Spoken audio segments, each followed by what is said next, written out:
The Persnickety Witch of Fiddyment Creek by Gaye, Pollinger, Chapter 25.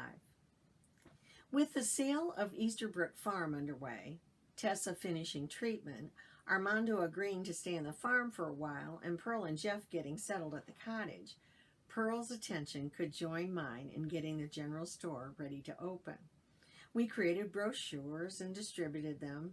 We planned the opening, and we came up with ideas to enhance it. The old general store was bustling with activity as we prepared to remove the butcher paper from the windows and unlock the door. People from far and wide had heard about this unique, happy place. There really was something for everybody. Brochures had been distributed at school. Newspaper ads beckoned everyone to come and enjoy the experience. Children of all ages begged their parents to take them. Mama, I want to go there. When can we go? And all the kids are talking about it. A new sign was made by Michael, hung beside the front door, and another had been painted on the window. The front half of the building had been transformed into a unique coffee and tea shop, decorated with antiques, including a Cracker Barrel and chess set. Small tables and chairs were waiting for guests to enjoy their hot brew of choice and a sweet treat. The rear of the lower floor, the part that had originally been the barber's corner, had been transformed to be almost magical. That section had been designed as a porch with a swing and rocking chairs. A red twin bicycle leaned against the fence. A resident cat, a very friendly Himalaya named Clover, had the run of the whole store, but more often than not took her cat naps on the swing.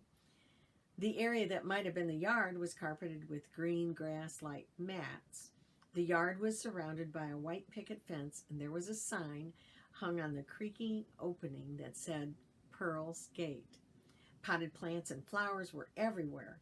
It almost looked like a secret garden. There were tinkling bells and ropes of pearl. Gossamer fairies hung from invisible string.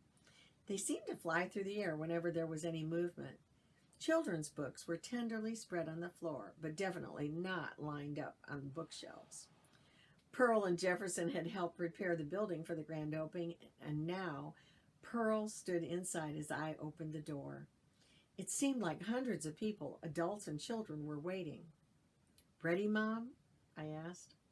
She nodded, took a deep breath, and stepped outside.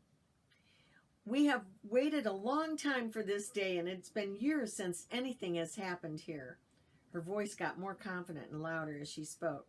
"So, welcome to the Persnickety Witch. We hope you'll come back again and again."